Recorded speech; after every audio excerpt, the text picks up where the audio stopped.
अशा पद्धतीने जर आपण आणि आता कल्याणमधली थेट दृश्य आपण बघताय. कल्याणमध्ये मराठी कुटुंबाला मारहाण झाल्याचं प्रकरण समोर आलेलं होतं आणि त्यातला फरार आरोपी अखिलेश शुक्ला याला आता अटक झालेली आहे. पोलिसांनी त्याला ताब्यात घेतलेला आहे. काल हा प्रकार समोर आला होता, त्यानंतर संतप्त प्रतिक्रिया उमटत होत्या.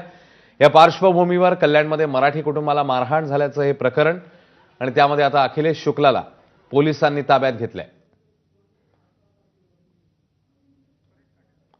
आपले प्रतिनिधी सुरेश काटे आता आपल्या सोबत आहेत अधिक अपडेट्स द्यायला. सुरेश.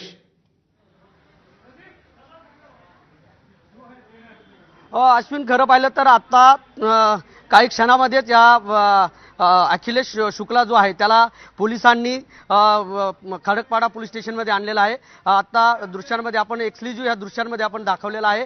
हा गेली 2 दिवसांपासून त्याचं घर सोडून गायब झालेला होता. मात्र पोलीस त्याच्या शोधामध्ये होते. जवळपास 2 टीम पोलिसांनी तयार केल्या